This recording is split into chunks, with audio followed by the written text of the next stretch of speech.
All right, let's just kick this off. So, hi, I am Scott's Case Files, and you're watching Artefact. It's a solo RPG by Mousehole Press, and it's pretty cool. This will be my fourth episode. The idea behind Artefact is it's a solo RPG, and you, the solo player, play the part of a sentient magical item. So, you know, item, and basically you're choosing your keepers. Figure out your keepers, the story behind yourself, in the story as you get carried by each keeper, and what happens to you between keepers. What the idea here is that in that D&D or whatever game you were playing, you find this magic item, this ring, this sword, this staff. This time, these magic boots, and they're just there. You just found them, but they have a story behind them. They have a history, and the idea of this game is let's figure out what that history is, and then by the time I end my thing, that's when I'll be handing all these off to fantasy role players, and now you have a fully backgrounded magical item that you can put in your campaign. So really cool. So again, kind of looking at it from the point of view of, I got this magic item, but where did it come?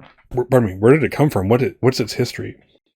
And also cool is the idea that again, I am the item, and this whole thing is told from my point of view. And I've chosen to do more of a a chronicle diary type thing, whereas you can just kind of go through it to answer questions and go from one to the other.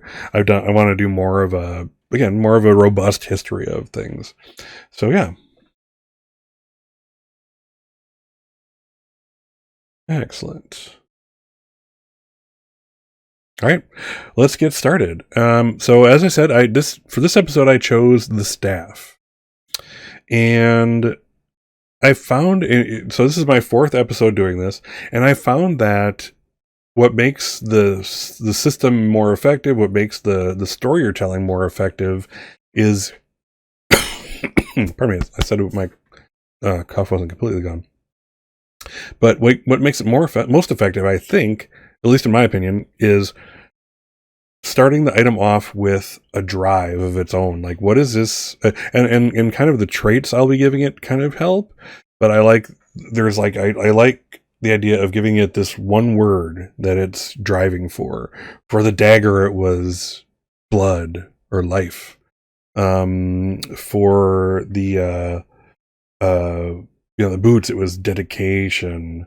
For the drum, it was justice. And then kind of everything kind of builds off of that. So that's where we're going with it. So let's do this. So for the staff, I have chosen power. Power is its kind of driving force. That's what it wants. That's what it is, So we'll kind of start things off. Let's see. So basically you start this off by deciding what this is. We're going to describe like the ritual or so the ritual that you're created through, or this process. In this case, the staff specifically is looking for a mysterious ritual by a powerful wizard. Describe them, the nature of their magic, and the ritual. So, and I also want to point out, whereas I'm going to be reading off things from this, I'm going to be pasting parts of it into my, this item diary. I'm not going to be showing the actual PDF. I'm a firm believer that, I bought this.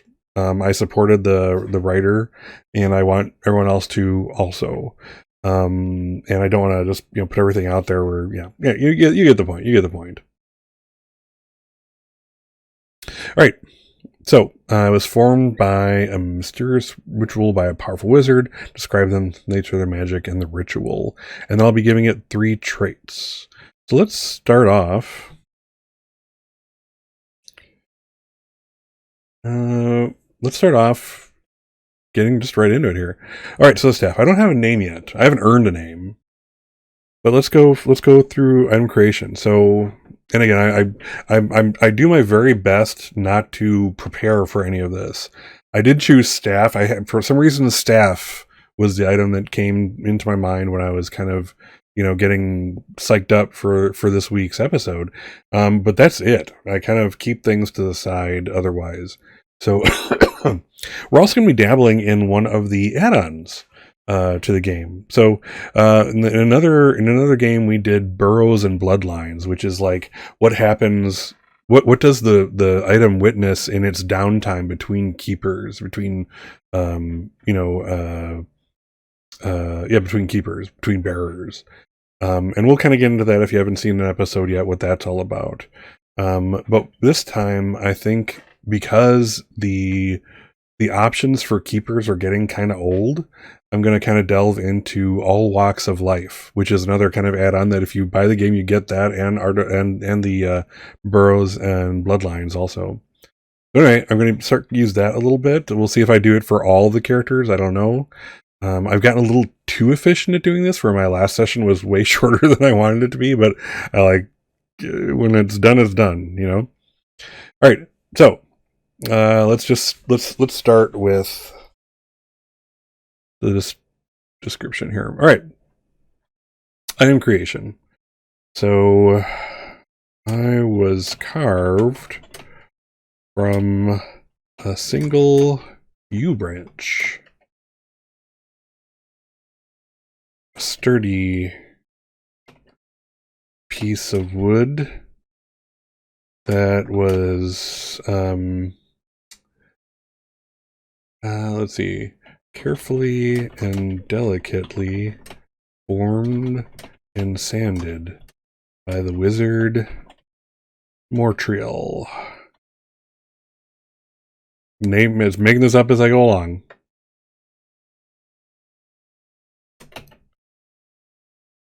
He was an old man and on his last few days of life and wanted something to pass to his daughter to both protect herself with and to direct her power. Nice. The ritual during which I found my sentience took place on a high mountaintop during a storm. My surface was struck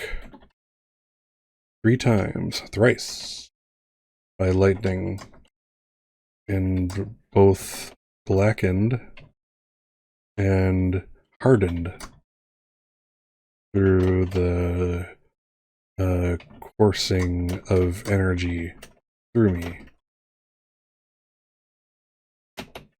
It was the old man's last act. Okay, so that's a start. Now let's pick some traits. I'm going to pick 3 traits. There's a suggested trait list. And we'll check that out. So let's see. All right, so suggested trait list. Again, I kind of want this is a true wizard staff. It's interested in power. So let's see here. I'm going to say scholarly,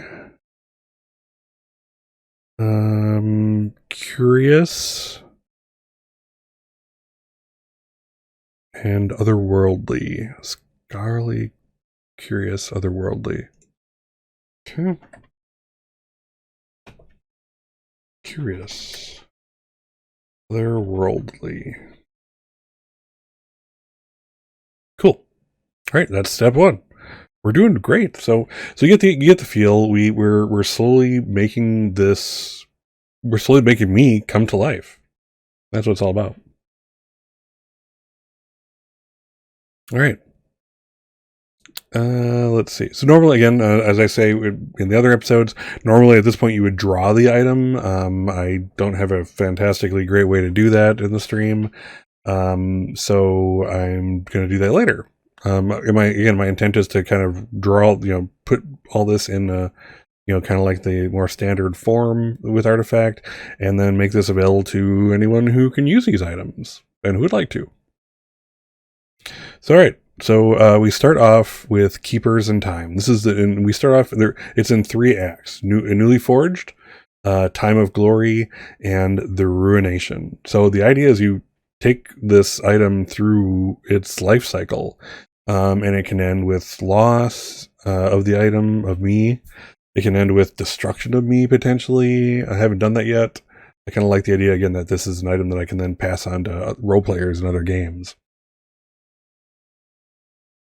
So yeah. So let's start with. Let's go straight to that thing I was talking about. So all walks of life. So the idea is there are some things here, and basically options. You have descriptor of the person, a role that the person has, a drive, a strength, a flaw, and you roll it. You're rolling 20-sided dice. It tells you to roll, but I mean, I've done this game diceless so far. I think I'm going to keep going. So let's do that. Let's keep going. So okay, so it starts off. Your keeper is a descriptor role. Let's see. So my keeper is a.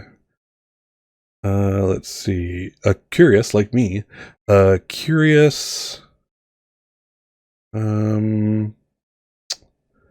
Let's see. We've already established this as daughter. I'm going to say she's kind of following in his footsteps. Let's say wizard. Let's just go with that. Makes sense. Curious wizard. She was his apprentice. So we'll go with that story. We'll get to that in a second. Let's see here. My keeper is a curious wizard named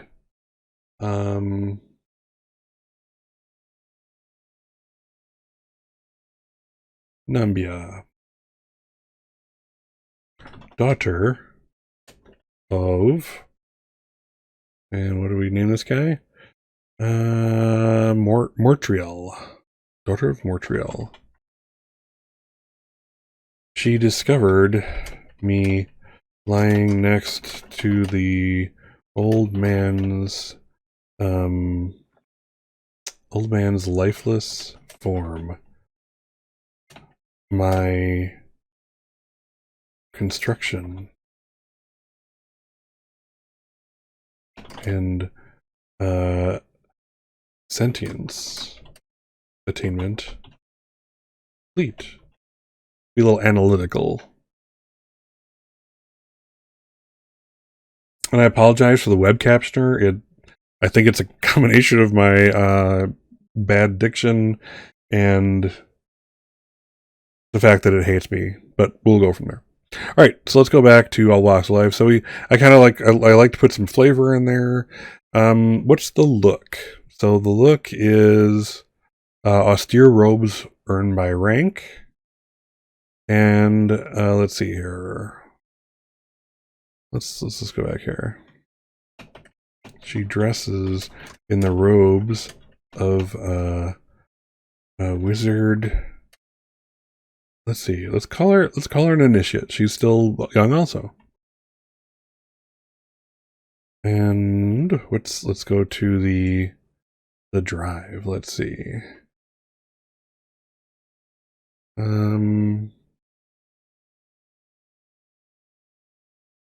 Let's see her.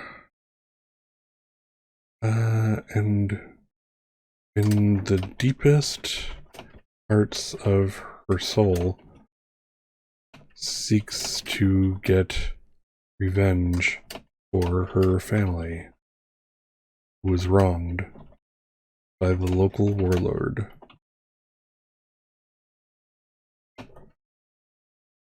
The warlord, Egma, killed her mother and left her father infirm, leading, leading to his decision to use what life he had left to create me as her wizard staff. I am apparently part of a coming of age ritual, but I am so much more. ... All right, so let's see. So what's her strength and her flaw? Let's see.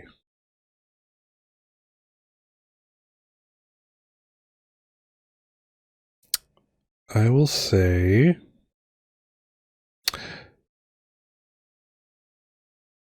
foresight, possibly supernatural, and a flaw, simple. Well, no, I don't want to be simple. She's not simple. Let's see here. Their rival, sworn to vengeance. So let's do both of those. So, all right. She was blessed with the power of precognition,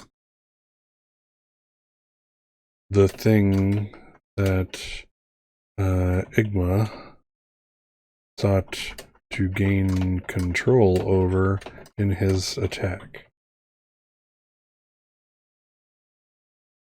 Cool. All right, so that puts both of those into there. All right, so let's see. Oops, sorry. All right, so that was, I put it in the wrong section. Let's cut that. So keeper number 1. Gonna pop that there. Nambia. Novice wizard. Okay, so we have to do, let's see, here's artifact questions. So, okay, so we've described our person. Let's get back to the real thing here. So yes, so describe your keeper and your acquisition. So this is a step of each keeper. So describe the keeper and your acquisition. Answer the keeper's questions. We haven't done that yet. So let's see here. All walks of life. The 2 questions about your keeper. One is about them and their world, and one about what they achieved with your power and influence. Cool.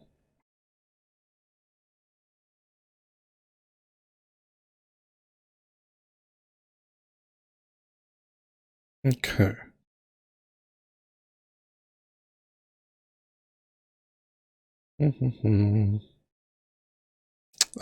Come to that. All right. So, so she's close to the hand. All right. So the 2 questions. So, one thing about them and their world, and one about what they achieved with your power and influence. What did they achieve with your power? And let's see. And let's see, let's ask a question about her. Did she want to follow in her father's footsteps? Okay.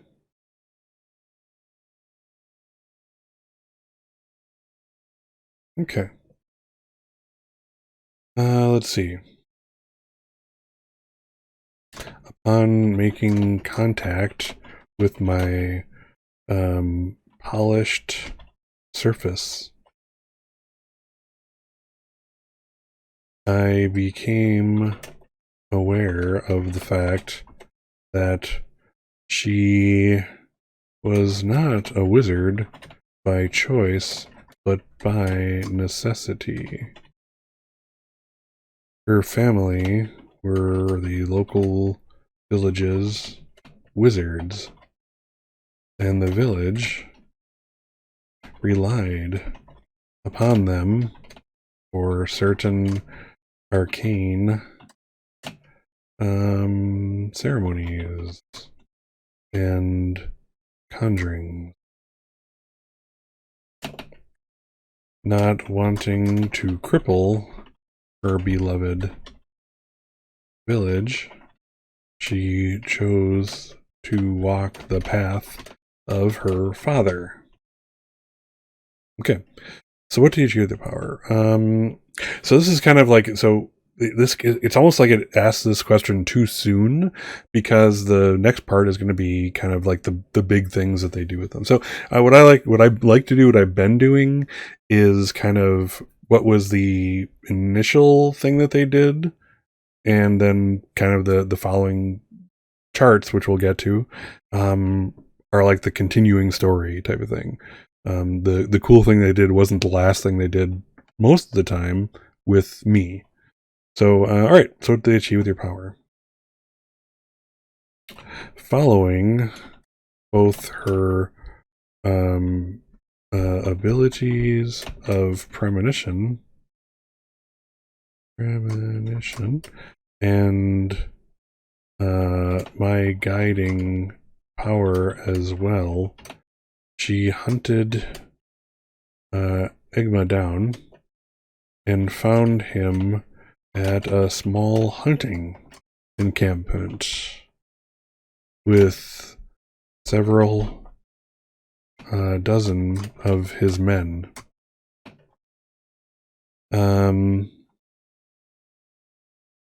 Nambia walked into the camp's center with no sense of fear whatsoever. She knew that between her abilities and my raw power,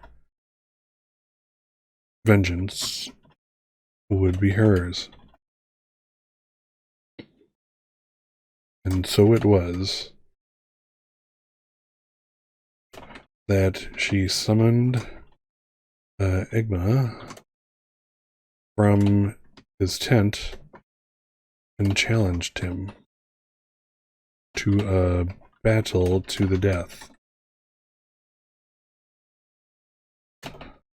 The entire thing was anticlimactic, as the man drew his sword and rushed and was immediately enveloped in an electric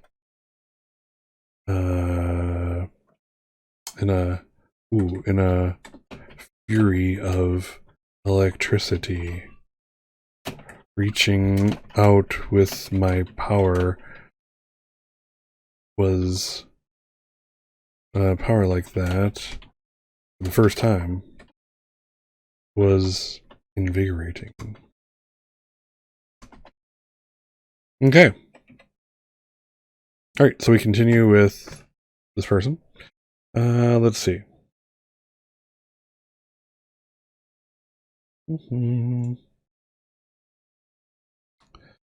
All right, so we've answered the keeper's questions. Now we choose from two tables. Either pardon me, valor, victories and valor, or neglect and mischief. And I think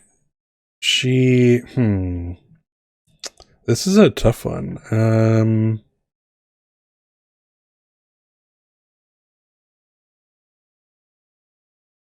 gonna do this one. Again, there isn't a lot of these are not large what do you call it, charts. There's just a few items per. So this is my fourth time doing it, and I'm definitely seeing a good amount of repetition, but I have no choice. If anything, this game's only failing, in my opinion, is that I would just love for it to be longer for those who are doing like a campaign of it, if you will, and that kind of thing, or mini replays, so that it's always fresh. But we'll just reuse this, and it makes sense for this one. So,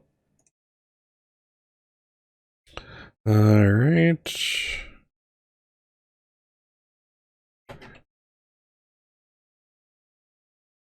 Okay. So I'm imagining that after she kind of did her thing, how after she defended her village and wiped out this warlord, she was reluctant at this role anyway. So I became this display on a wall. So so this is from the neglect table. Neglect and mischief. So you were put on display to decorate a wall. You rested there a long time, unused. What was the room like? Were you kept clean and shining, or did dust and grime pile up over the passing years? So let's kind of put that into words here. After Agma's defeat, Navia no longer quested for knowledge and power, but instead chose to put my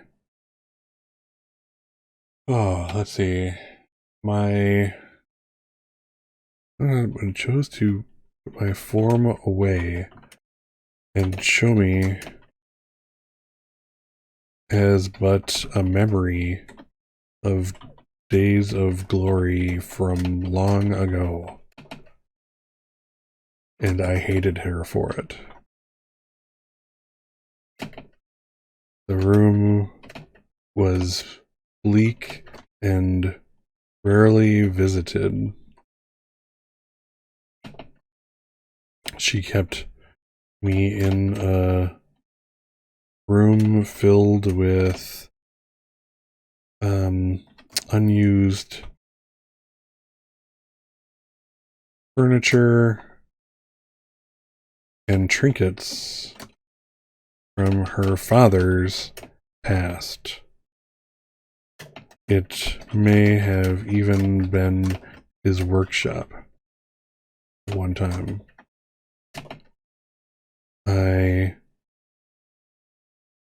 Since my creation, I had hoped to not only own my power, but grow it. I am a font of energy and intellect, and to be denied the opportunity to grow is a crime in my eyes. Oh, I can't even say that. I'm a staff is a crime. I'm a staff. I don't have eyes. All right. Next step.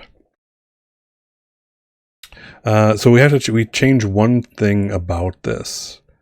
So you can change a trait, answer an artifact question, something about the physical appearance, or a detail about something in the world. So like you can give it maybe you earned a name or something like that, or you're passed to a different faction, something like that. So let's go and see here. So I'm going to say, let's change a trait.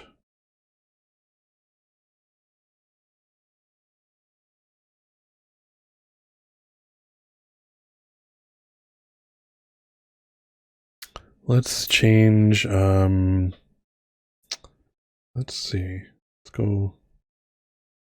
Let's see, scholarly, curious, otherworldly. Let's change that. from otherworldly to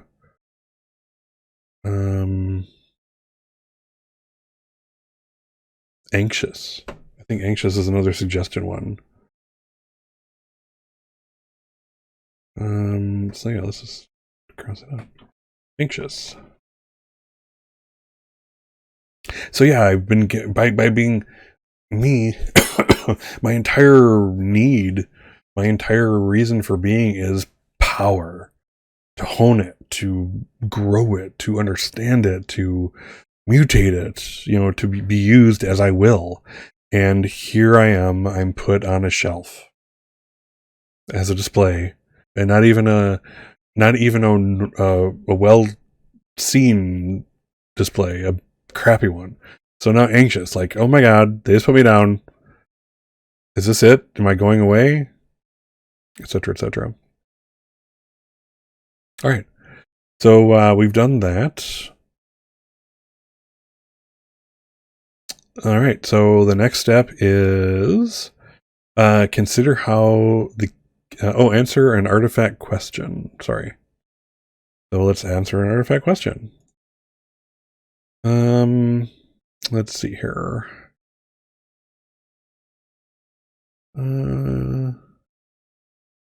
Ooh.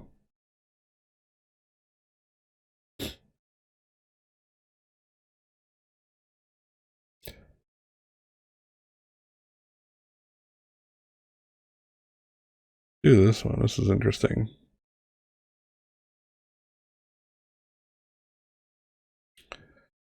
All right.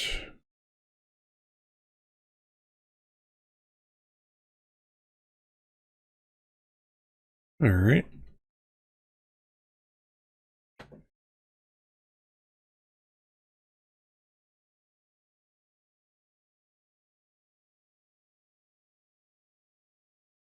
Okay. You were used to cast a spell so powerful, its mark can still be found. What was the spell? Change something to reflect it. Ooh. Okay. So, when Nambia smote Egma, it was her first true use of me, and also my first release of power. And I had no basis for comparison in that. When she, I don't want to put commanded because I am an entity. I have intellect. I have some control here. So I'm going to say when she directed my power, I'll say that. When she directed my power, I let loose with everything that I had. The man was a burning and charred husk within moments, and even his screams were stifled. The thick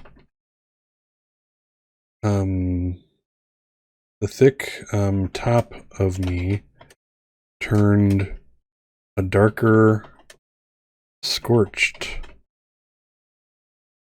color as a result, though it retained the same polish as the rest of me. Cool. All right, so we get to the last part. Well, not last part. Consider how the keeper loses you. And then we wait for another keeper.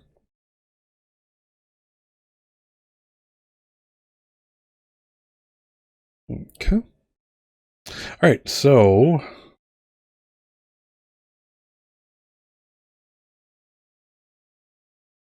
consider how the keeper loses you. I'll put that in there for now. Consider how the keeper capital K, loses you.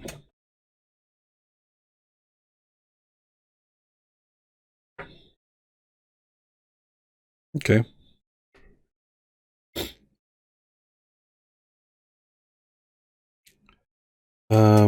One day,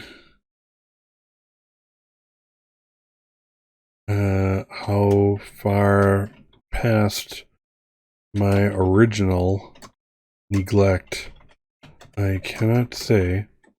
And also, I'm trying to play the items as they have like a concept of like a day. Obviously, you see the sun go up and come down and then come back up. So there's that, but they're immortal. So I've been trying to play them as if they don't quite get this whole concept of passing time. You know, is this a long time? Is this a short time? It's like asking a mountain, what's a long time? You know, that kind of thing. So again, how far past my original neglect I cannot say. Nambia, let's call him Nambia, rushed in to the workshop and grabbed me from the wall in a hurry. She then ran outside, her grasp so tight as to leave her knuckles white, and went outside the door of her home to confront the son of Sigma, who had brought with him over 30 soldiers. She ordered them to back away, and none flinched. She hefted the weight of me high into the air, and I released a slight trickle of my power, enough to cause the hair to raise on the back of even the furthest soldier's neck,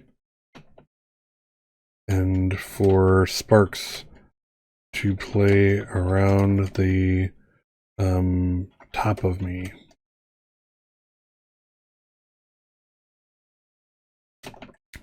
Still, they did not retreat. She had left me there and nearly forgotten about me. Forgotten about me. And it took this attack for her to find me useful again.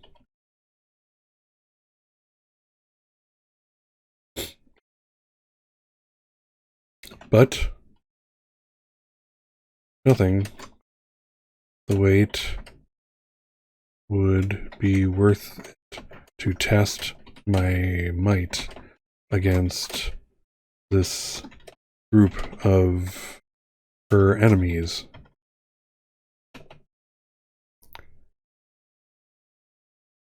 She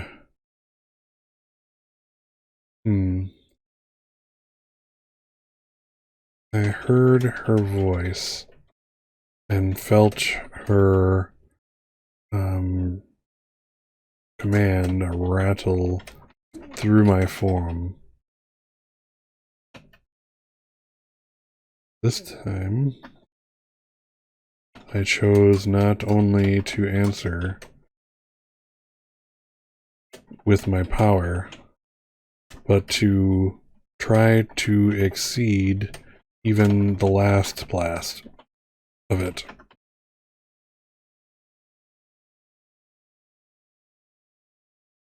When the smoke cleared, let's see. When smoke cleared, I found myself lying in the center of a huge circle of devastation.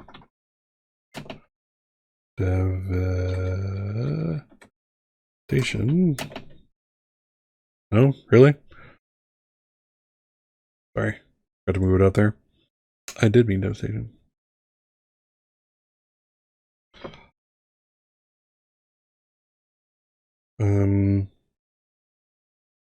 Where the village had been, there was then just a charcoal charred circle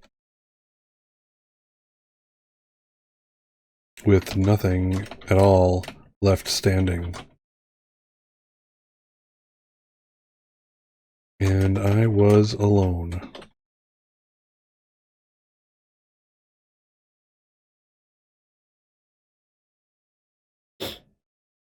Cool. All right. So we've completed our first keeper, which is cool. So now it's we're going to move time to wait for a new keeper. So time starts smaller at this era. I'm going to say so. Like this just happened, and there's this staff sitting in the middle of this circle of devastation where this village that this woman had protected for so many years used to exist, and nothing. So the question is, how long does it take someone to wander by and find me? I'm going to go with a month. Let's see.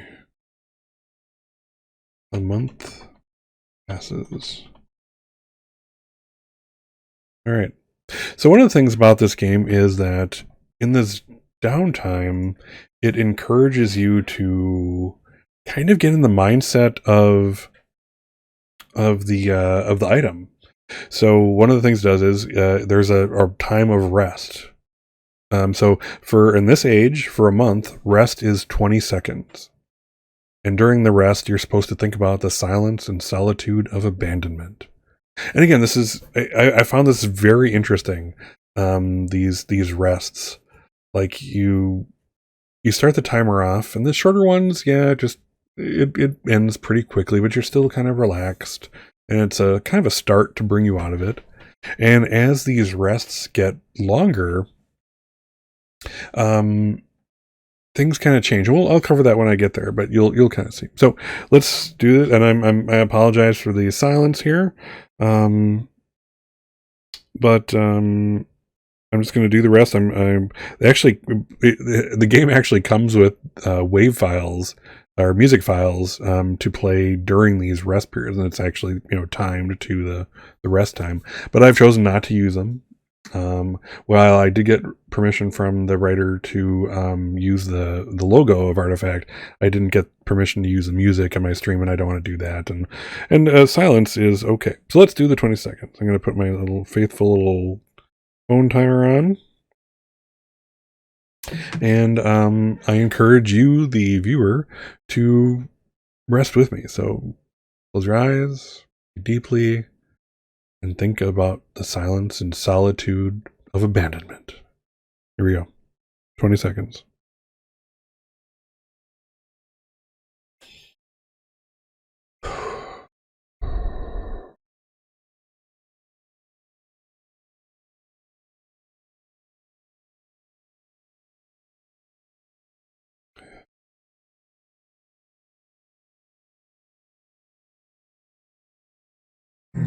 20 seconds.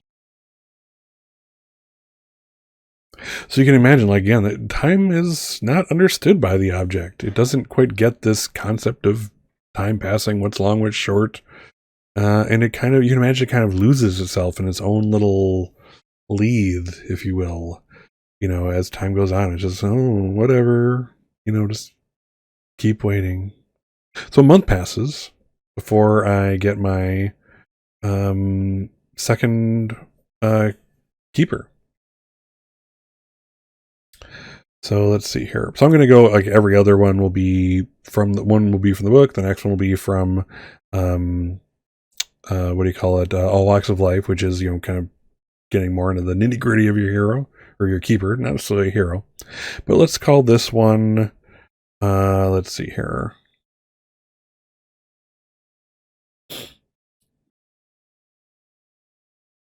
I'm going to say this one. So a folk hero.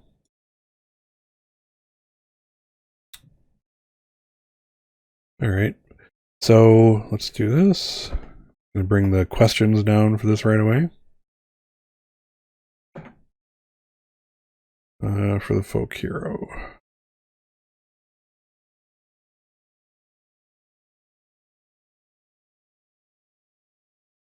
Okay, so keeper number 2. So a month passes, and then keeper number 2 finds me. Let's see here.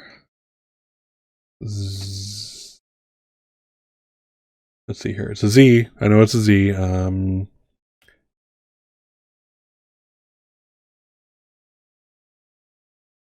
Zent, the folk hero.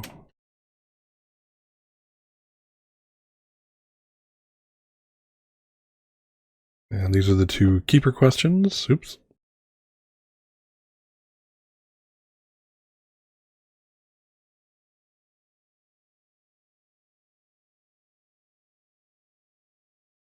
Get those highlighted real quick.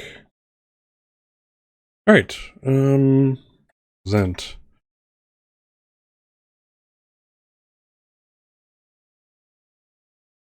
Zent came upon me as they returned to their village to find nothing left of it after they'd been gone, fighting the remainder. Ooh, let's connect this. Remainder of the new warlords forces. They were scattered. New lords. They were scattered as the son of Igma had not returned from a foray into the local area.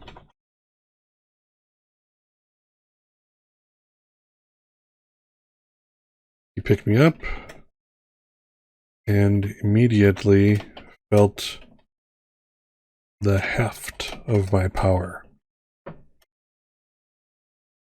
I had seen him once as he was given a tour of the workroom in which I was kept by Nambia,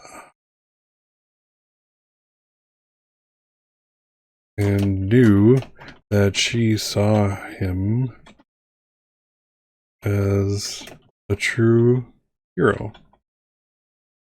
of the local peoples.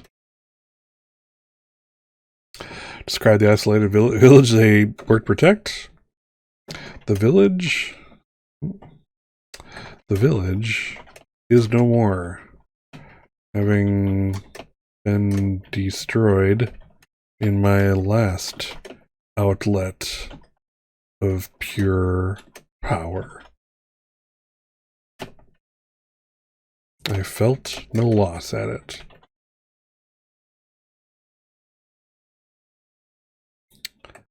But Zent had no idea that I was the cause and had no real ability to probe me for such information.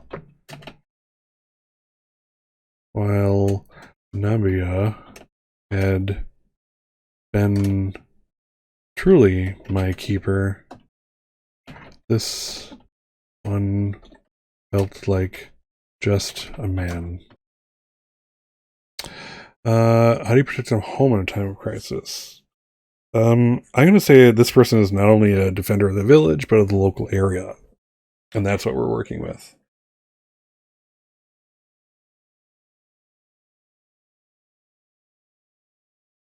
All right. So let's see here. Knowing, keep forgetting to unbold. Knowing that he had an item of power in myself, he decided to use it to wipe out the remaining raiders, warlords, let's call them remaining raiders, left in the wind by the disappearance of Egma's son. He doesn't even get a name. He wasn't important for that long, right? Let's see. Using my abilities, we not only tracked down bands of them, but laid waste to them, one after another. Still cried out for the wish to gain more knowledge and power, truly one and the same. All right. Okay, so we've answered the keyword questions. Now we go to one of the tables. Let's go to this time the victories and valor table. So let's see here.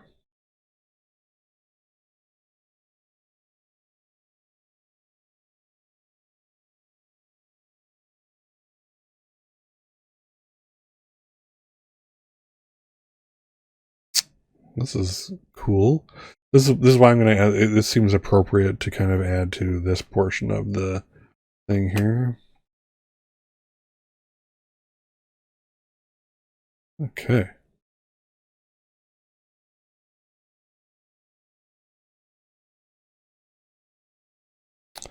All right. A great warrior was trapped in an impossibly tall tower by an evil sorcerer.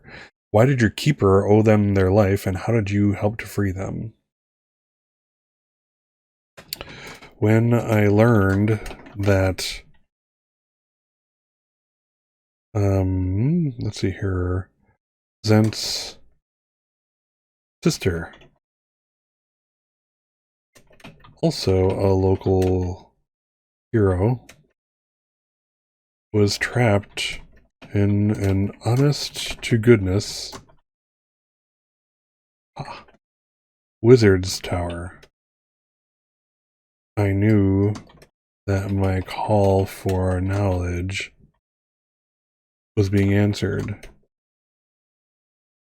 Did I somehow cause these events to happen, even without trying?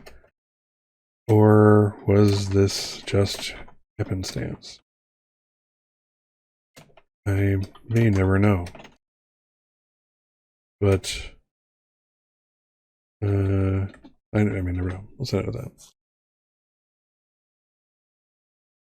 So just by being siblings, they obviously that's why they owe the life. When we confronted the sorcerer,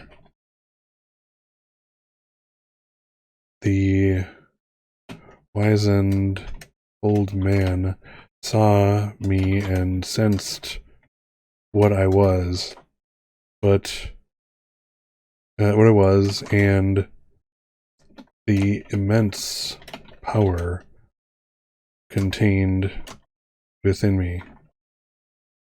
Still, in the hands of this simpleton, he saw himself as having the advantage. To be sure, his staff was powerful. And when we released our energy at one another, neither of us was sure who would be the victor. In this brief contact of power, though, this is interesting. It's coming out of me, just flying out of me. This brief contact of power, though, time for the keepers seemed to stand still as we introduced each other. Introduced ourselves to each other in the midst of this fight.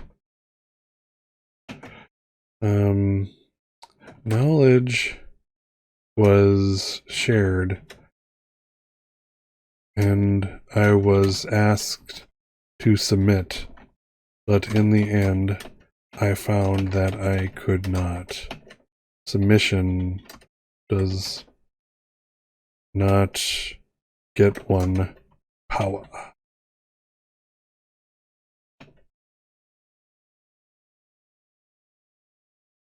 I thanked my counterpart, though, as it was they who taught me a new lesson and showed me where my reserves of energy were and how to both stretch and conserve them.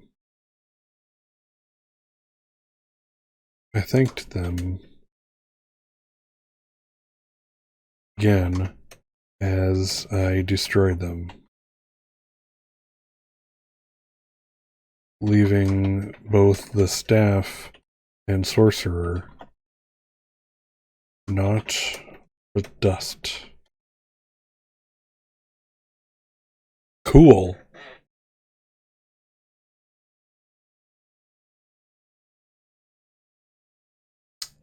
All right, so let's see here. Let's see, so change it. Now to do a change, so let's see here.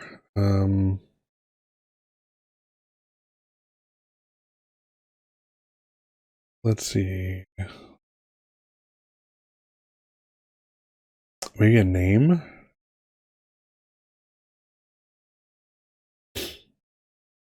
Let's see.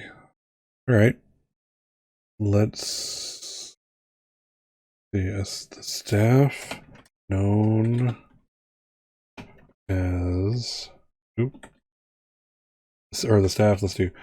The staff.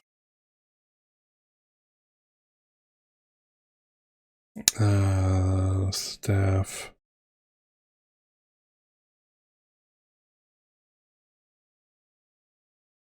Lightning bringer.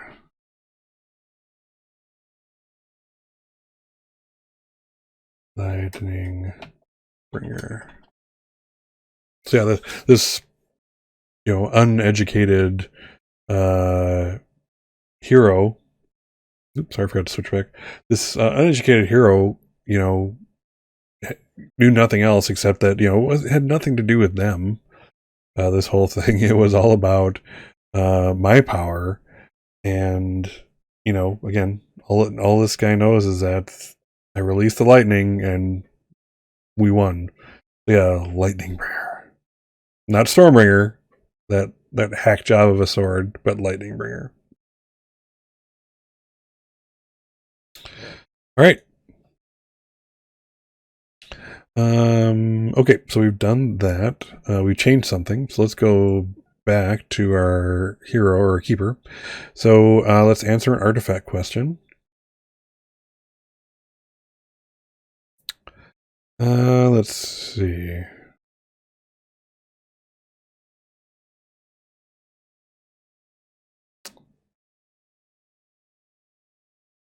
Let's see here. Let's do this one. Just going to choose this. I'm not sure. Yeah, it's a different question than I've answered with other items, so let's go with it. All right.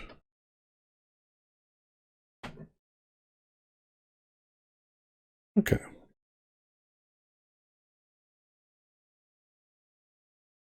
All right. You have seen the true nature of magic, but refuse to reveal its secrets to your keepers. What are you afraid they would do with the knowledge? I'm afraid that they would find out that crafting more items, such as myself, was within their reach. And there can only be so many items of power in the world. Best that I am one of them. Cool.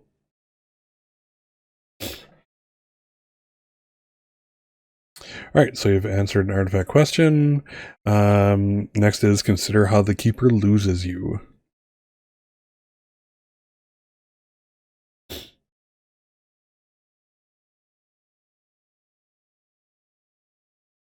Let's see.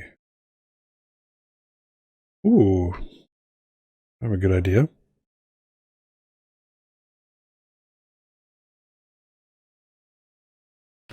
Consider how the keeper loses you.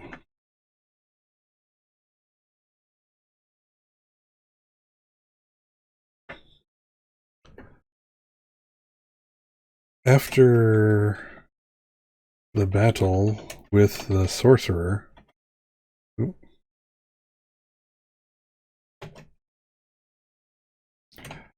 I sensed that, let's see.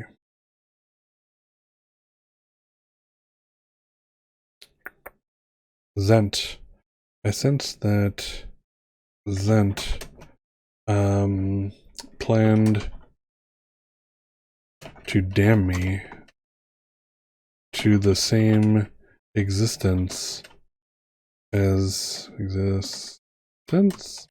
I had endured on Nambia's shelf, and this would not do. Once inside the wizard's or the sorcerer's tower,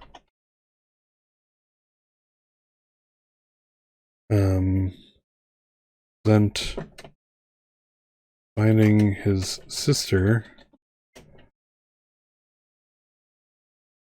and touching her hand, I let my power course through them both.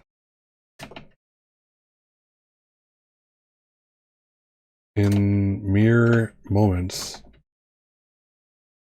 they were dust, and I fell against a table wedged against a bookshelf in the midst of so many sources of knowledge and magic. Wow. So yes, didn't want to be kept as a token, so decided to take matters in my own hands, and what better place to accumulate magic or knowledge than a sorcerer's tower, right?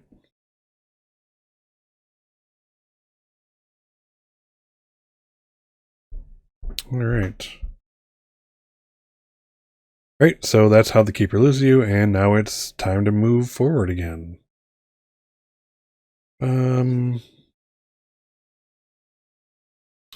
going to say a decade.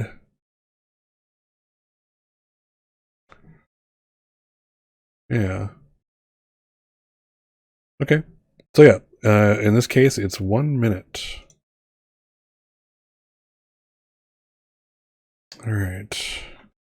A decade passes.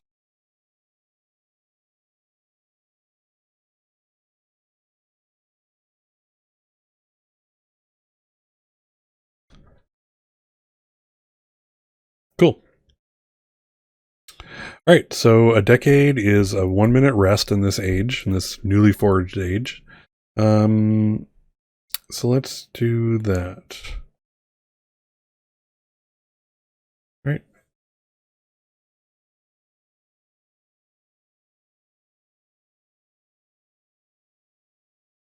Okay. We're going to set 1 minute on the timer. And again, I encourage you to kind of spend the time along with me. Kind of just close your eyes, take deep breaths, and just relax. Think about the silence and solitude of abandonment. Here we go. 1 minute.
It's a minute. So again, it's kind of interesting how the item senses the passing of time. Like a minute, pardon me, a minute doesn't sound like too much, but when you're just sitting there closing your eyes, it starts to seem like more. And, kind of, it's like, wow, this should be up already. You're kind of thinking in the back of your head. And just as you kind of get back to just keeping your eyes closed and breathing, suddenly the timer goes off, and here we are. All right, so we've crossed into the second era of the item, and that is a time of glory. So, like I said, I'm going to alternate, out of the book and then out of the all walks of life thing. So this is an all walks of life keeper here. So let's see here. All right. So we're back to, okay, so the keeper is a descriptor role. They're distinguished by their look. So let's see here. This is a daring. Let's see. A daring mystic. Interesting. In threadbare, tattered rags. Ooh. I like it. Her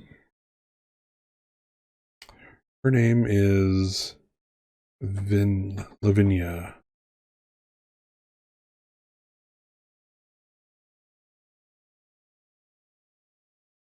Daring mystic. Okay.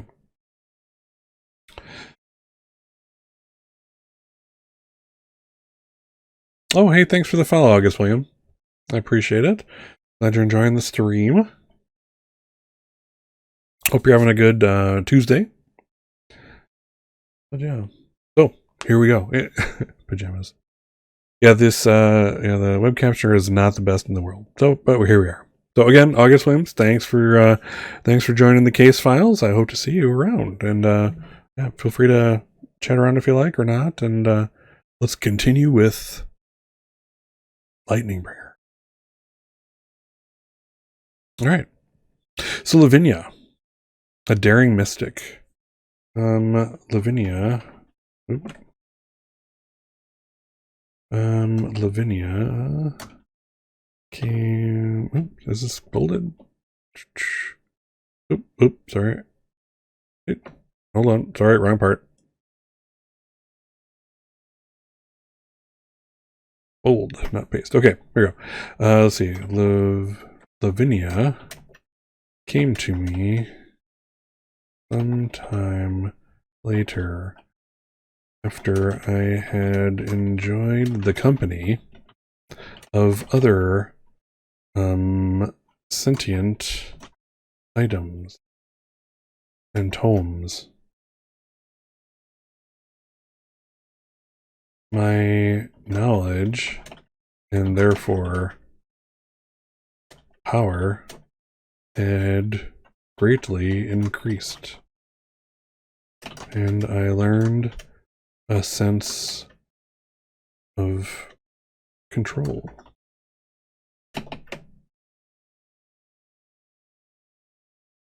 Oh, Wednesday in Australia, but it's going well. Excellent. Hope it's, let's see, so that would be, it's getting into your fall there, so hope things aren't too cool. Or if they are, that you're warm. Alright, so, power from the Ruination. This mystic was clad in nothing but old rags, as she paid her clothing no heed in her travels. She had business with the sorcerer who had inhabited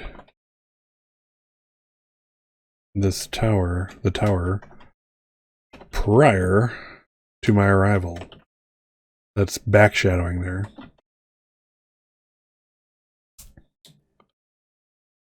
It seems time for mystics goes along very much like it did for myself, for she had the impression that she had met with the sorcerer not all that long ago, yet I had accumulated a good layer of dust along with the rest of the relics in the tower. So yeah, I kind of like to show that the item doesn't get time really, but at least can put together and intelligently put together clues about that kind of thing. Deduce maybe like what time is or what time frame had passed. Let's see. So So we've got her descriptor, her role, her drive. Let's see here. To become legendary and revered. Let's see here. An affinity with animals and beasts is a good strength. And crippling fear and paranoia, their flaw. So let's pop that in there. Okay. So let's see. To become legendary. I respected Lavinia's own quest for power. One does not become a living legend, it seems, without having that power to back them up.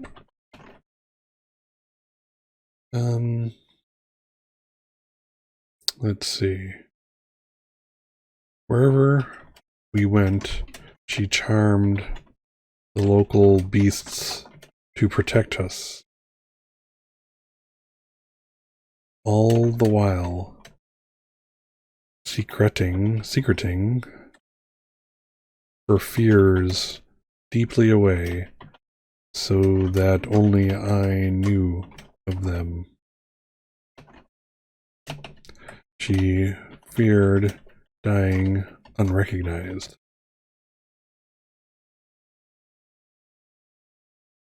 I could understand that. There you go. Okay. Wow, so that's okay, so that's the start of Keeper 3. Let's see here. Okay. So we described our keeper. Let's see. So the keeper's questions. We've already kind of answered them. I'm going to call those answered. It's kind of like, something about you and, actually, you know what? I'm going to ask them over here. Let's see. So, we kind of answered the one. What kind of are they seeking? And what did you assist them in accomplishing?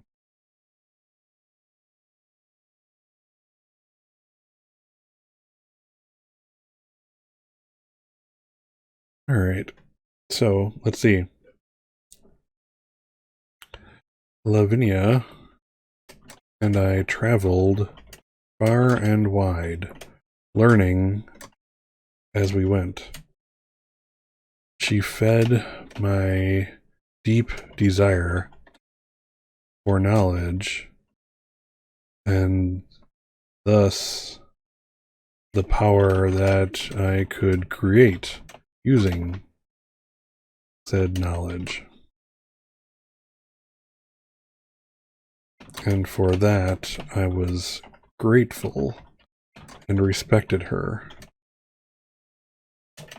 Those who did not respect her, assuming that she was a beggar due to her garb, quickly learned differently and served as warnings to others not to make the same mistake. Wahaha.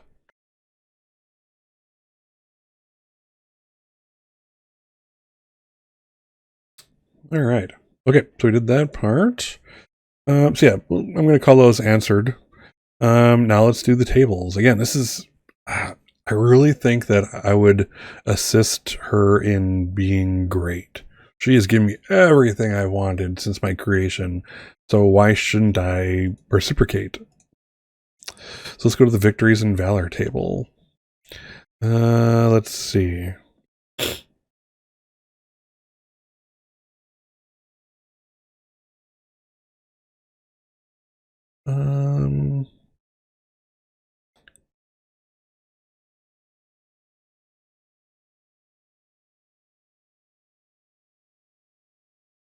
There we go. Bring this over.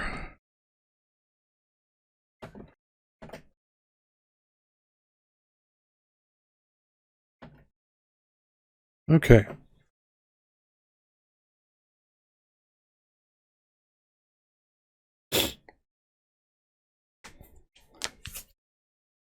All right. So a mythical beast or mortal guardian stood watch over an ancient treasure. With strength or trickery and your help, the keeper overcame them. What were they protecting, and why did your keeper need it so badly? I'm going to say... Ooh, do we want to go kind of dark with this one? I don't know. All right, let's take a little bit of a page from like legend, but make it our own. So, Lavinia was old and dying. She had gathered so much in the way of arcane power and the mastery of its arts, capital A, but she felt that she had much, much more to gather and gain. Thus, we hunted, we searched, we quested for the brook guarded by the last unicorn.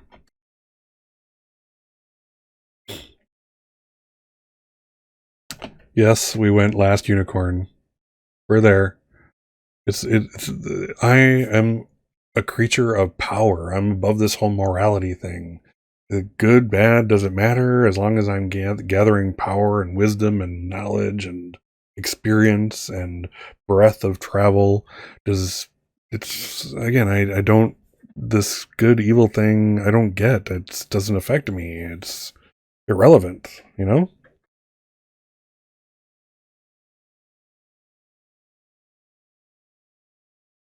All right, so let's go with that. Let's see here.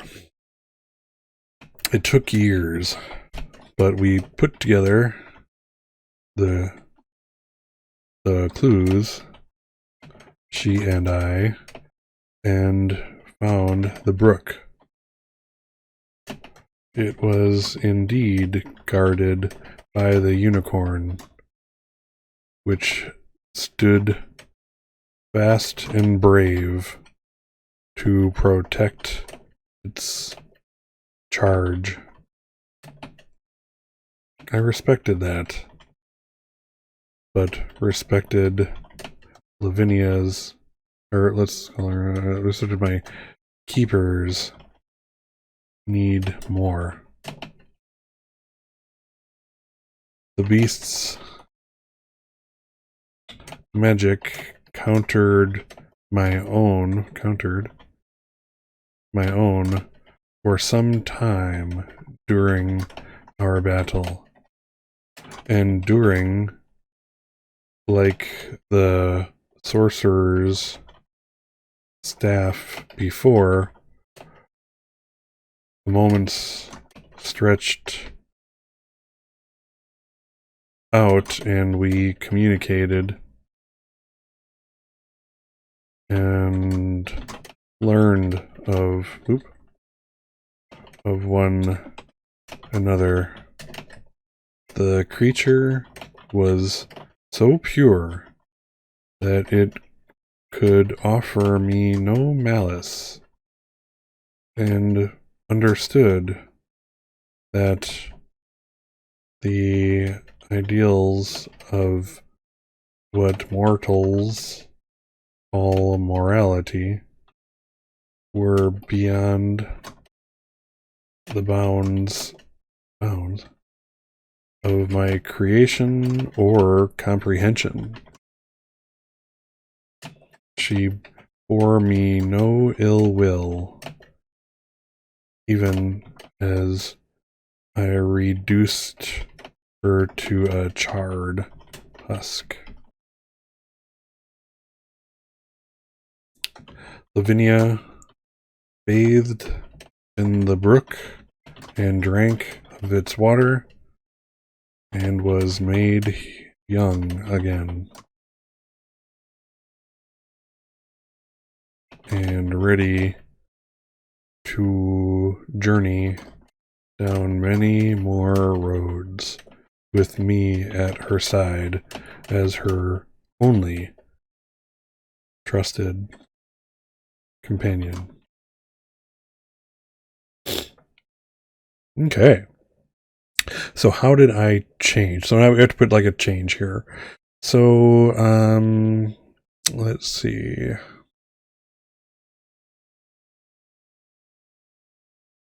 Let's do a physical appearance change. We haven't done that in a while. So, let's see.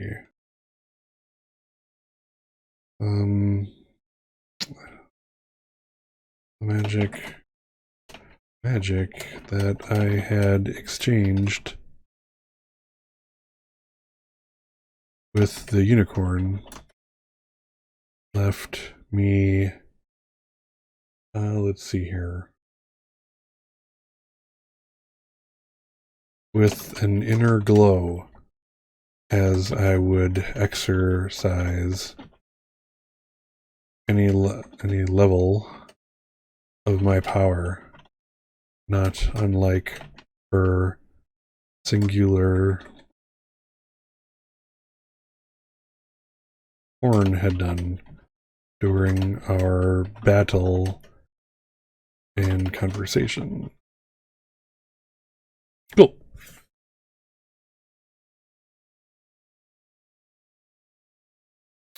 All right. So we've made the change. Let's go back to the A Time of Glory table.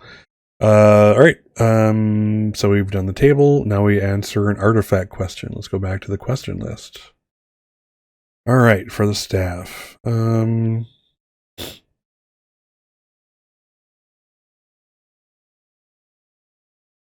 Let's see.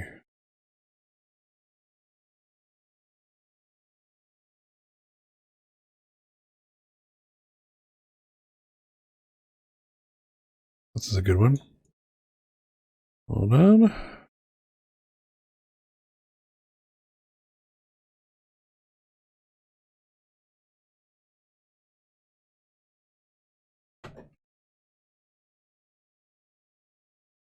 Okay.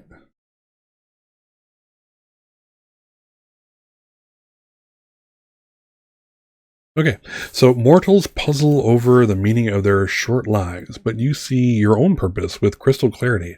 What are you driven towards? Have you ever had cause to question your purpose?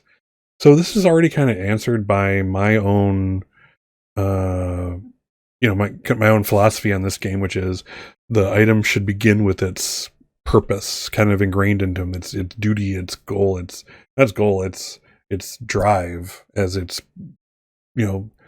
main thing, the singular thing that drives it as it's created. In my case, power. So let's see here. I have never doubted my purpose. Not even for the blink of a mortal's eye. I am a font of power that has the ability to grow without limit. The single limiting factor is my reach of arcane knowledge to fuel the growth of my power. That drive has never and will never change. Cool.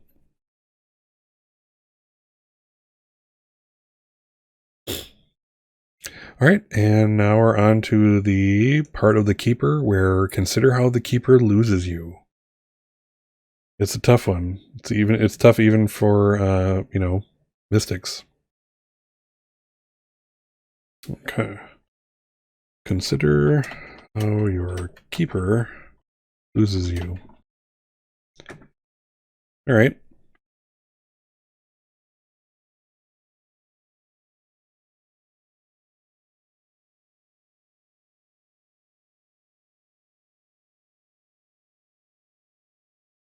Okay. So let's see. Even a gifted mystic is only, in the end, mortal. Lavinia had lived many lifetimes with my help. We saw generations go by, but this was the first time I had done so with Keeper. And due to our intertwined drives, I felt that it was a gift. But pools of youth and elixirs of almost immortality are few and far between. And one day, a day no different from any other, Lavinia let out her last breath and died. While in the woods, leaning next to a tree. Pardon me.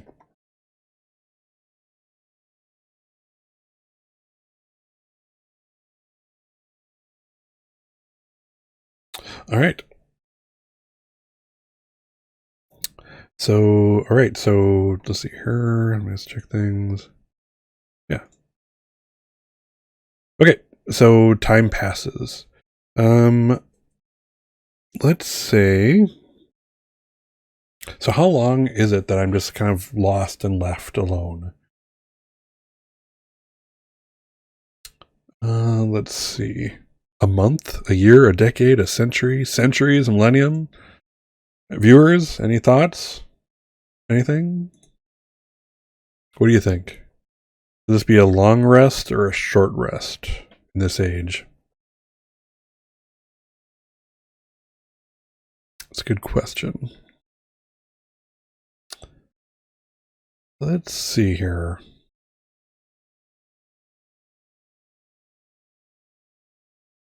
You know what? Let's make it center of the road for this one, and let's do a decade.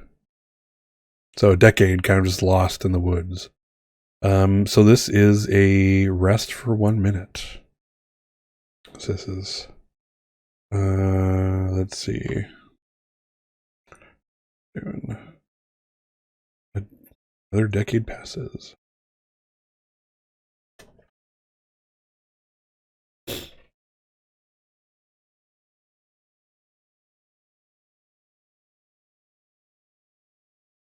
All right.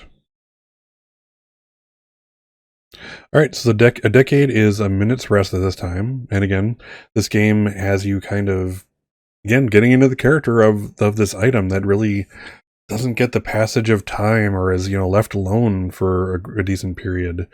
And it's also a meditation tool, I suppose.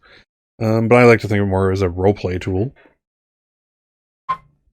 Kind of get into the head, if you will, of these items.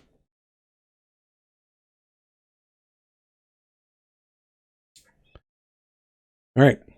So let's do 1 minute. I ask you to do it with me. So just kind of meditate silently for a minute.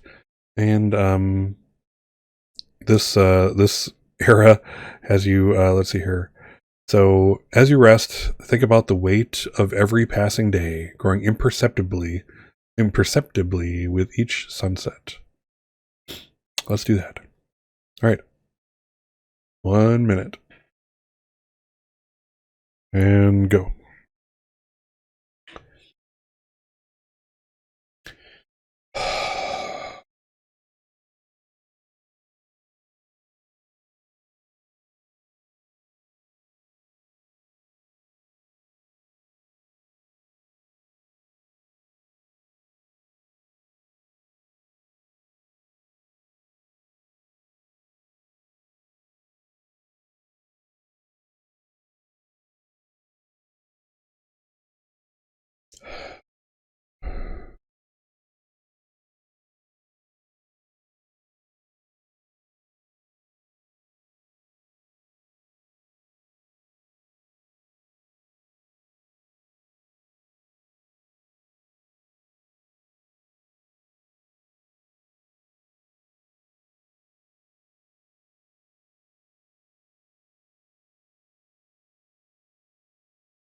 All right.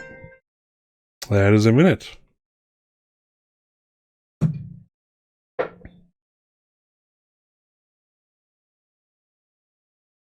Cool. All right. So we spent a minute waiting, well, a decade again. Does the item actually understand this passage of time? So, pardon me. So yeah, kind of just on a solitary country road. You know, after a while it gets grown over, you can imagine, and suddenly it's not, you know, the side of a road with this tree. It's a, you know, forest. Decade passes, things are overgrown. Maybe somebody recuts this path and comes upon us. So let's find out.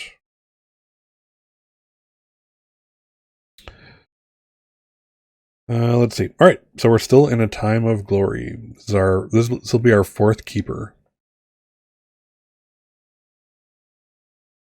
So this one I'll be picking again. I'm kind of going back and forth between picking from the main tome and then using the all walks of life to kind of get a little bit different of a keeper, that type of thing. So let's see here. So our keeper this time.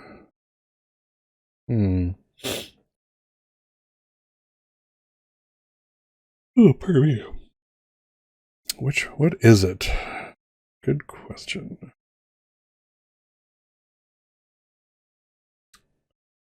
I'll say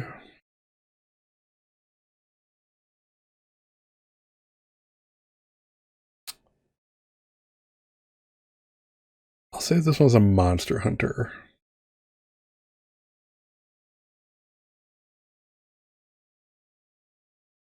And this will be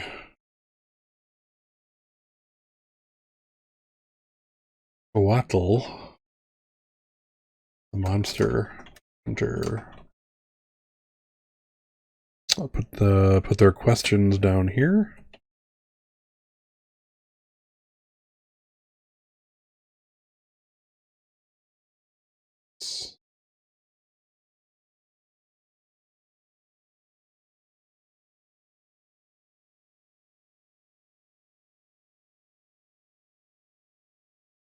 Okay. All right, so the first part is kind of describing how they come upon me, how I get found by this keeper.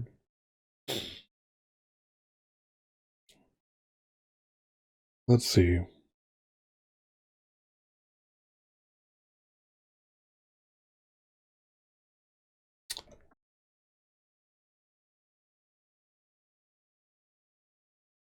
Wattle came upon me dying.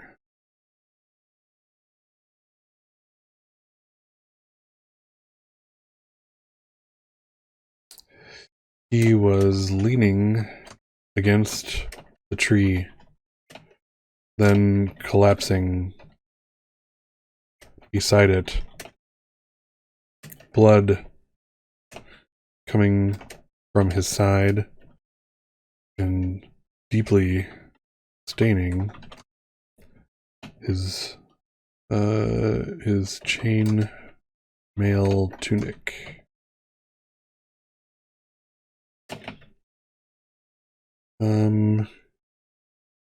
As the warg came into came over the nearby hill, its nose went into the air, and it took no time at all for it to pick up on the scent of its targets, or its prey. It's prey's blood, and loped toward the hunter. He was terrified as he reached out for something to support him so that he could at least die on his feet, when his hand touched my glossy surface and he felt a bit, what was it, a twinge of my power rush through him and invigorate him somewhat.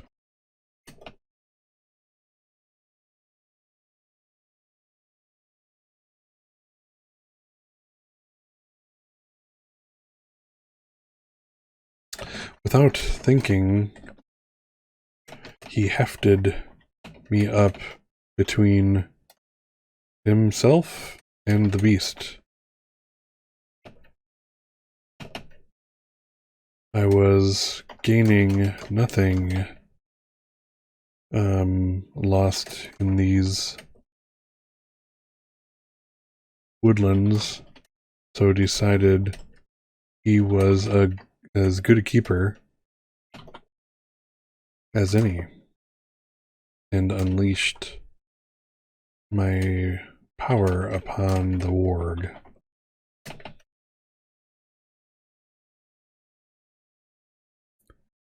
Even as Oatl was covered in the sudden spray of ash that washed over him, instead of feeling the expected weight of the beast upon him, he knew that he had stumbled upon why do I put an E in there? I don't know. A true treasure. Me. All right, let's answer their questions. Describe the highly competitive guild they belong to. Let's see. So Oatl was but a novice of the... let's see. I have to think of a name here.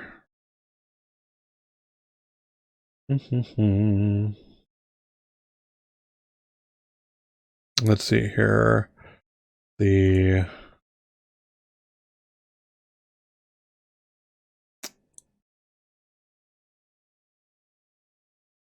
Let's see, I've already done like a order of type thing for a couple of these items. Let's try something else. A novice of the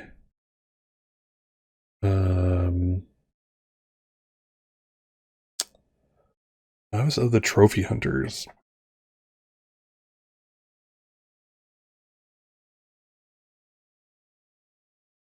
Local group of monster hunters that accrued status amongst one another, not just by hunting, but almost more importantly, by the tales of the hunts that they told at regular meetings of the group.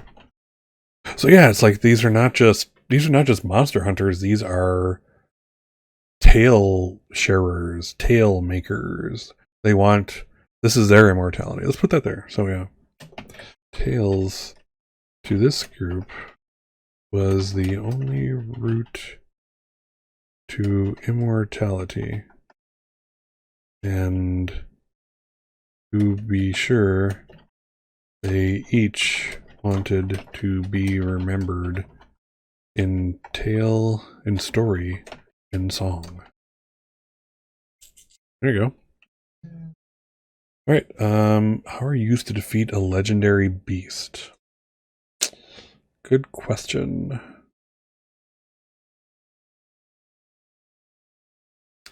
Yeah,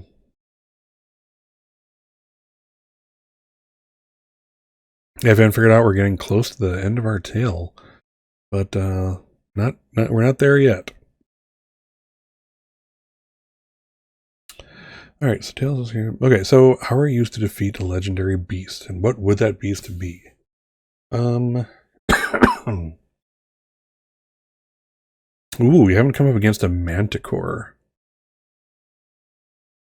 All right, so Wattle and another hunter had decided that a manticore, half lion and half scorpion,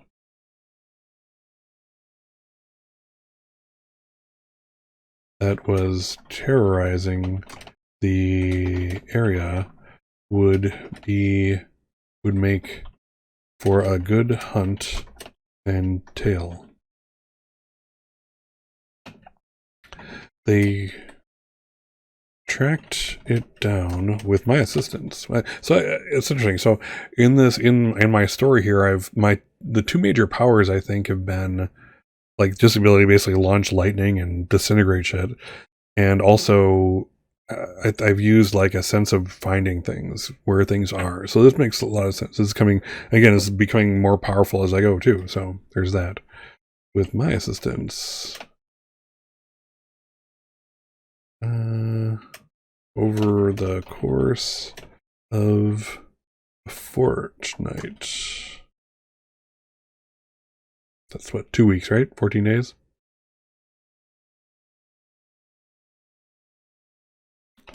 Waiting outside of its cave lair until nightfall. When night did fall, we went in with myself leading the charge, the other hunter lighting our way with a torch. The manticore, to its let's see, what's the word I'm looking for? English is escaping me. To its advantage, maybe, sprung at us from the shadows cast by the torch and nearly killed Wattle in a single swipe of its barbed tail.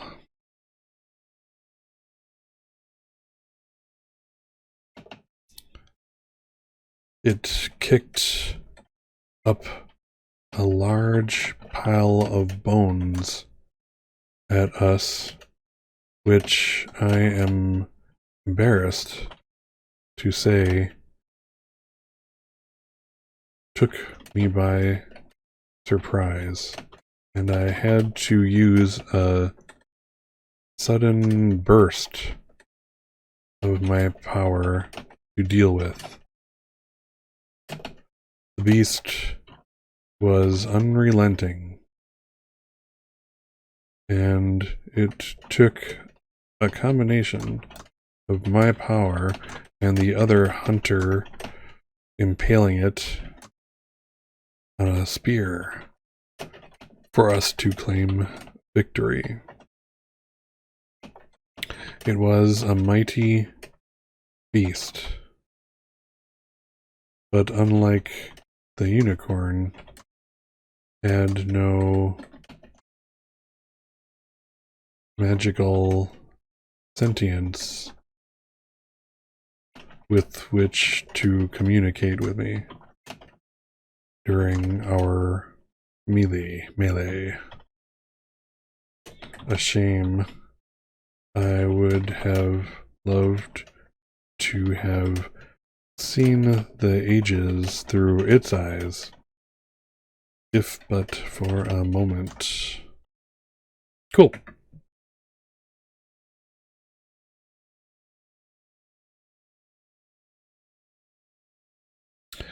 All right. so we've done that. We answered the questions of the keeper. Let's see, now we gotta go to one of the tables. We haven't used the mischief table, the mischief and neglect table in a little while, so let's go there.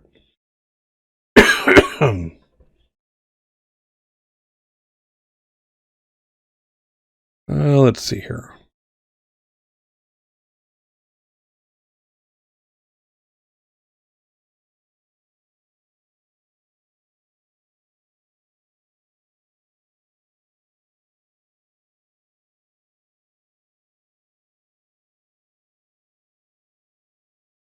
All right, here we go.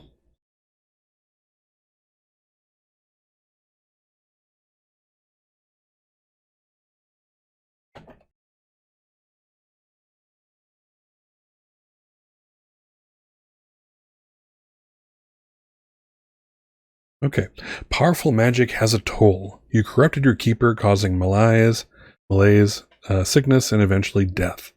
This also kind of is how we got lost from this keeper segment. Was this ruination intentional? While Wattle was a simple man in comparison to the Vinya, a learned sage.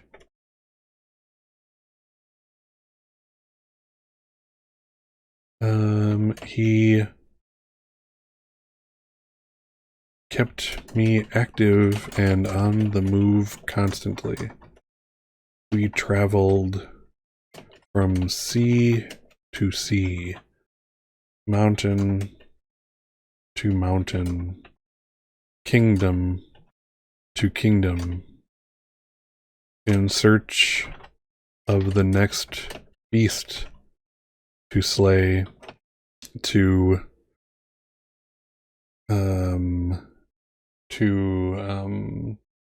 craft the best of all tales.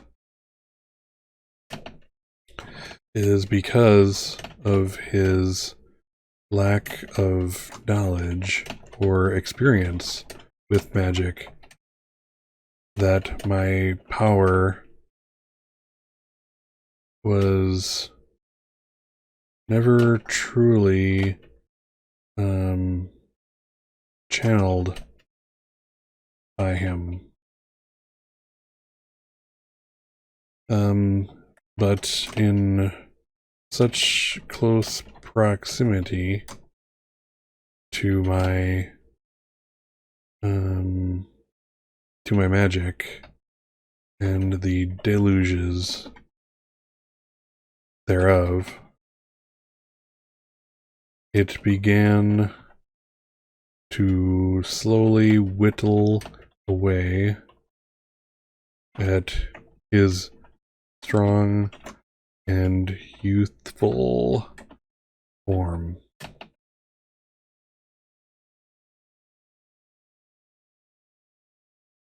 He had done well by me in his time as my keeper, and I would remember him fondly for that. Cool. All right, so that's also how we leave. So let's. So we have to change something. With each table, we have to change something about me.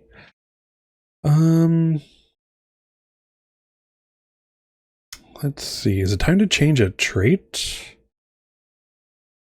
Pardon me. I think so. So let's take a look at my traits. So scholarly, curious, anxious. So again, I changed from like otherworldly to anxious as he kind of got concerned that keepers would just put him on a shelf and keep him there and he would never learn or gain power, and et cetera, et cetera. So I think that at least these last couple of keepers have kind of taken that anxiousness away from him. And it's more, let's see what's a good one from here. Enthusiastic. I think that fits. Enthusiastic. I mean, I'm finding that, with the right keeper, with the right, pushes in the right direction, or, whatnot, I actually, through them, have gained a lot of wisdom and power, etc. So maybe that anxiousness has gone away now that I've been with some keepers who are happy to use me and, show me things and the world, etc. So enthusiastic. Let's change it. It's now enthusiastic. Okay.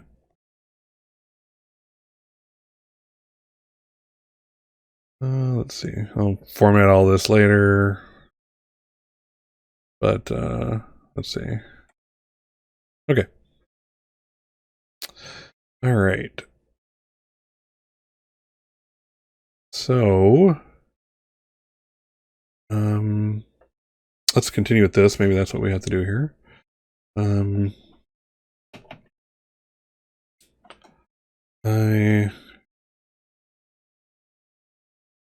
My only regret in my time with him was that he took his last breaths while in bed. Completely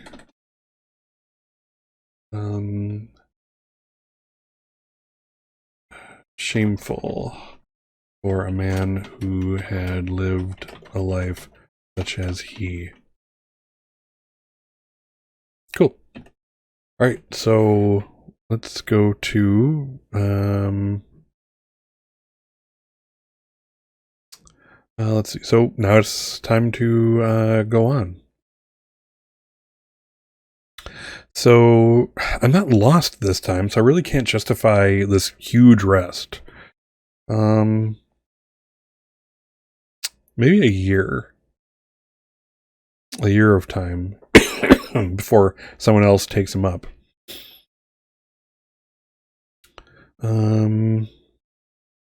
Yeah. All right, so we'll rest a year for it's 40 seconds for this age. So let's put that on the timer. And let's see. All right, so 40 seconds on the clock. All right, so as you rest, think about the weight of every passing day growing imperceptibly with each sunset. So I encourage you to do this rest with me. Just close your eyes, deep breaths, relax, and I'll let you know when the rest is over and it's time to continue on. Are you ready? Are you ready? Here we go.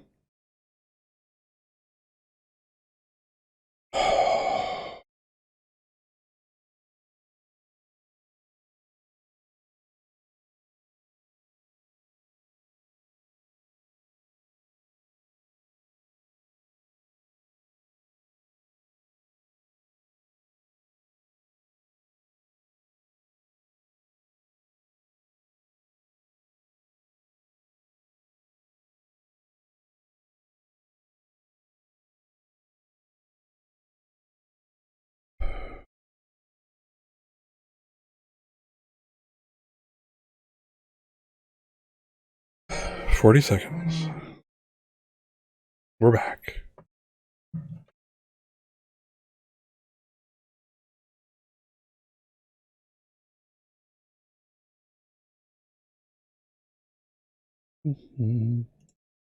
Okay. So let's see. What do I usually put here? A decade passes. So a year passes.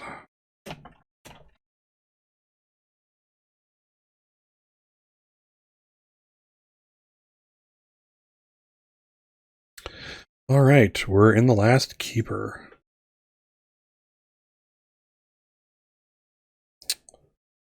Let's do this. So this one, again, we're going to do it from the All Walks of Life addition to the game. So your keeper is a descriptor role. They're distinguished by their look. They have a strength and are disadvantaged by a flaw. They're driven by a single purpose to drive. What's their drive? All right. So let's see who would pick it up after. Oh, you know what? I have a perfect ending for this one. Or perfect last one. Let's see.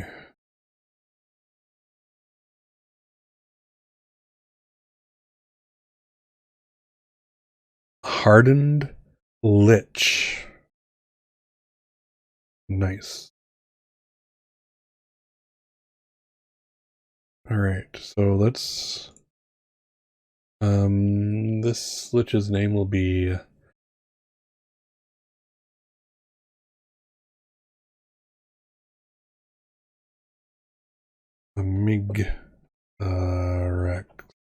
Migrax. Sure. The Hardened Lich.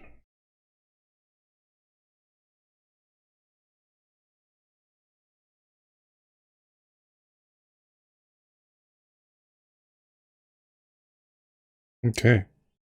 So let's see. So what's their drive? This obviously living forever, cheating death itself.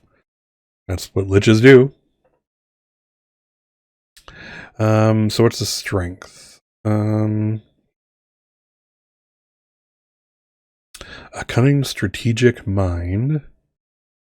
And the flaw. Let's see. Enemies too numerous to count. Makes a lot of sense.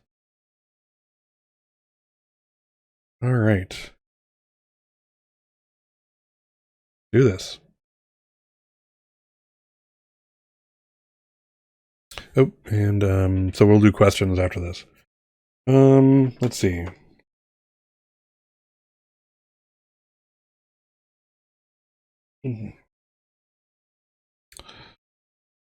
Hearing the tales of Wattle and also learning of his passing, Amigarax acquired me through a third party, buying me straight from the trophy hunters guild.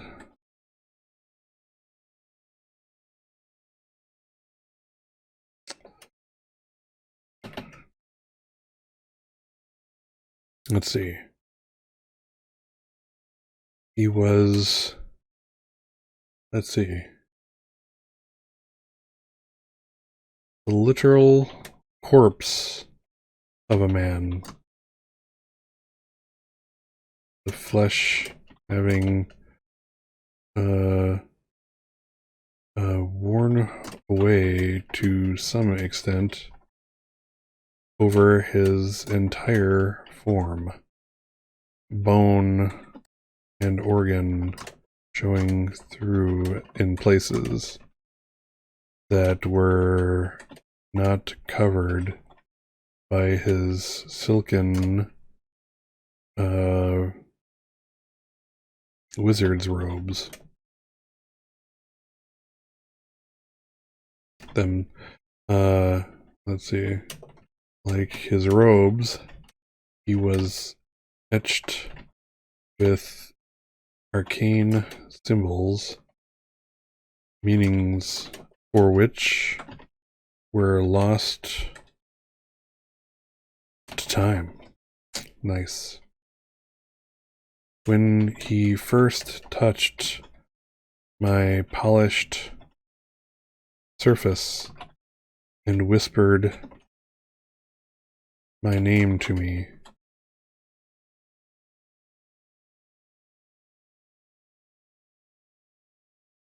Lightningbringer, I felt what mortals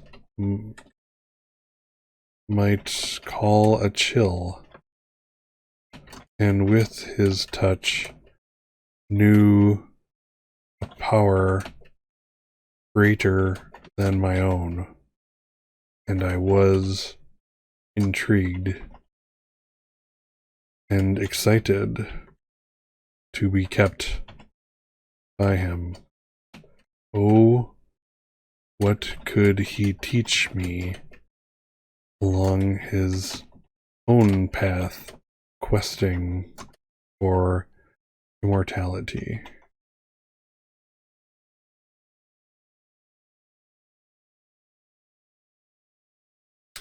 All right, so the next will be a question. I think I've answered like the major question for him, but the other one will be like, what did I help him do?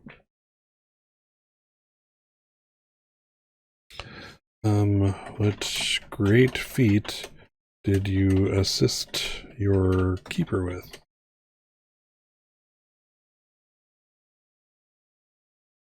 Sorry, get to the other screen.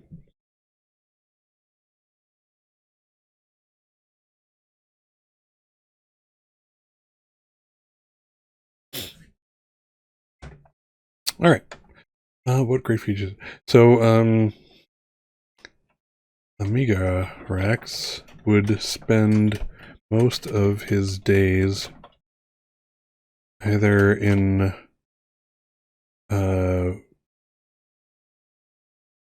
focused study, going through the many tomes which he possessed, or in meditation on power itself.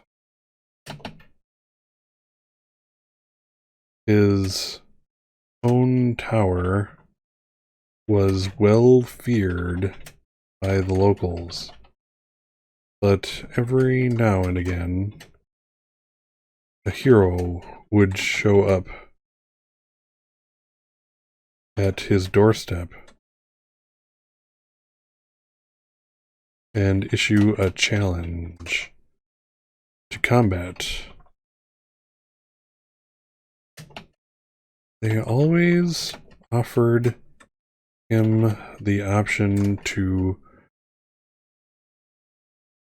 be banished or otherwise surrender, but he would never do anything of the sort.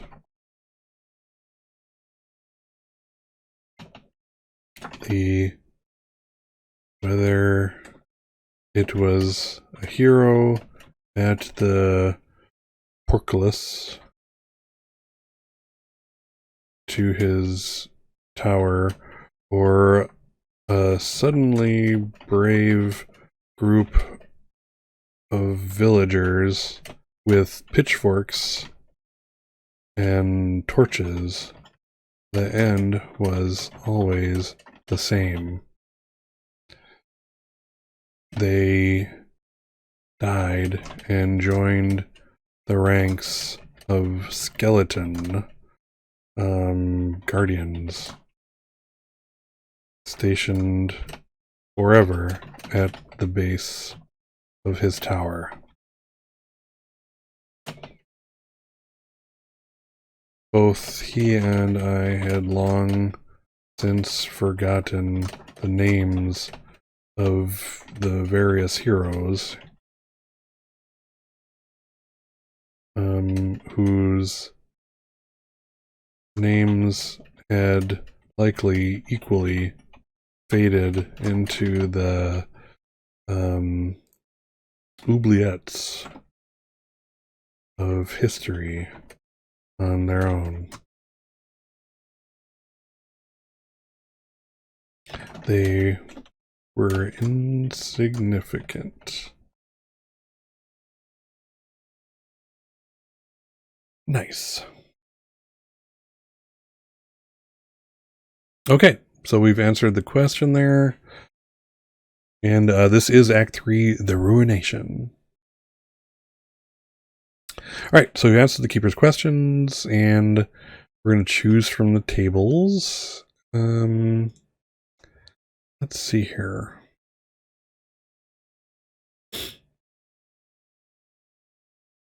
What's a good one? Which table? It's not a tough one. Um,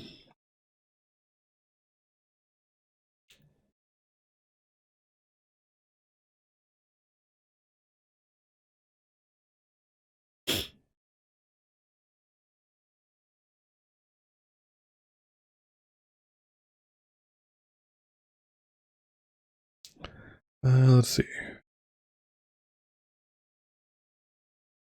It's an interesting one.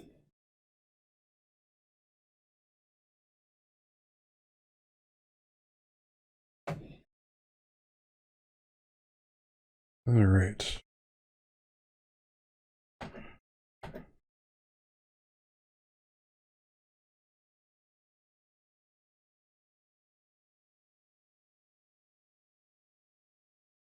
Okay. Your keeper defeated their sworn bitter rival in a duel. Where did the contest take place, and why was their animosity so severe? How did you help them win? Let's see. One day, a lone figure came calling to the tower's entrance with the wave of a wand. They reduced the skeletal guardians to the dust that they should have been for many years past. The sudden influx of local magic alerted both myself and my keeper to this presence. Upon meeting the figure in the clearing outside of the tower, I found that the other wizard was a former student of Amigrax. One that he had sent away many years prior for lacking the ambition to take the quest for power to the level to which he himself had aspired.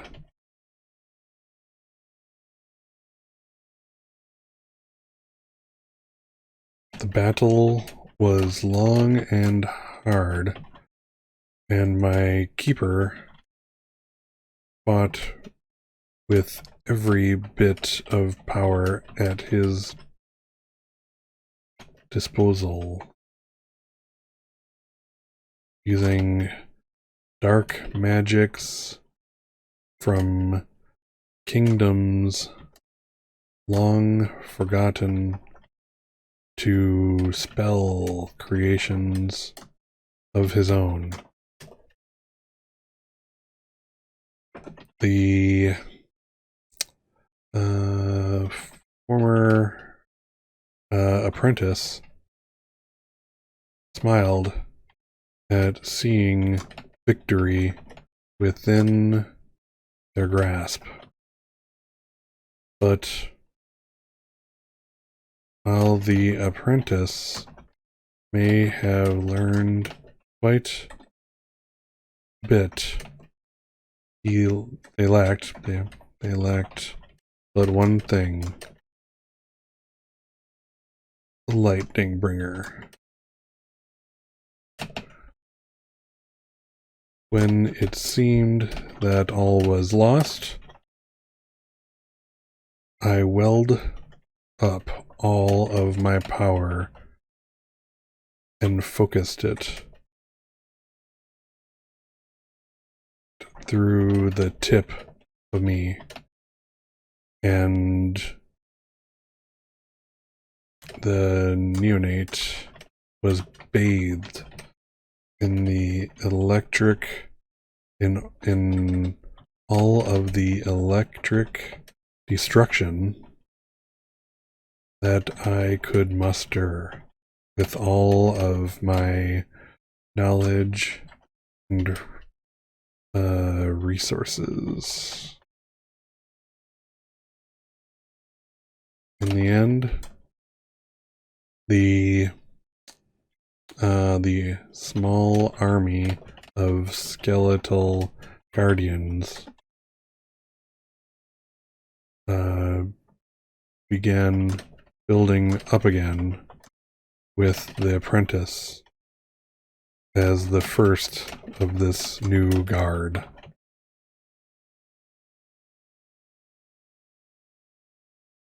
Pretty cool. Again, this is all just off the top of my head, just going with it, going with the prompts. So that's kind of what makes the game extra cool.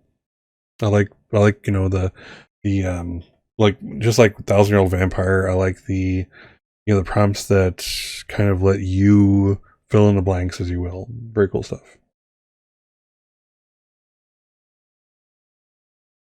All right. So what's next? So something changes about me. I'm gonna say my look.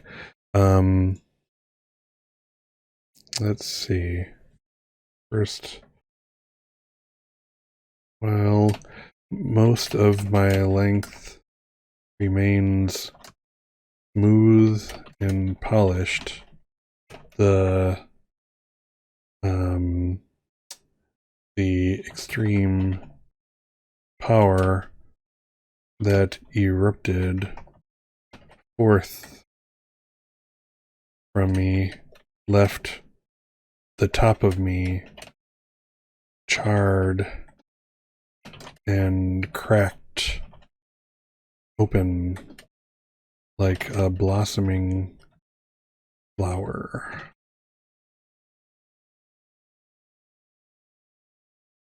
Nice. I like it. I like it. This is a good item. I'm a good item. Well, not good. You know what I mean? All right. All right. So let's go back to the directions. So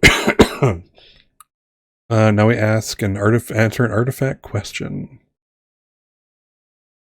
This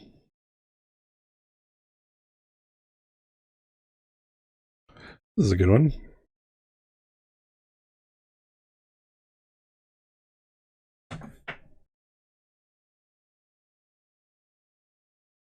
All right.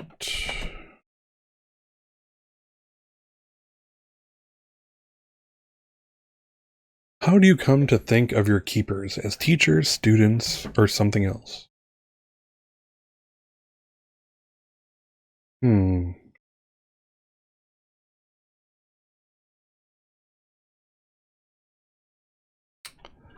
At first, I saw myself as the font of power that my keepers could never hope to surpass.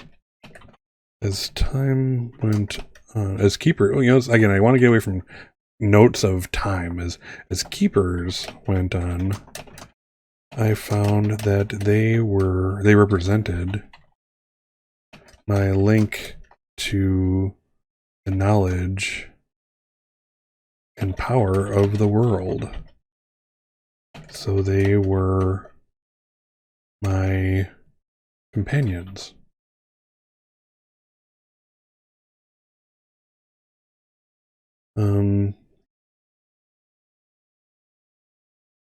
Knowing Amiga. Oh god, what do I keep forgetting his name? Amiga Rex. As well as I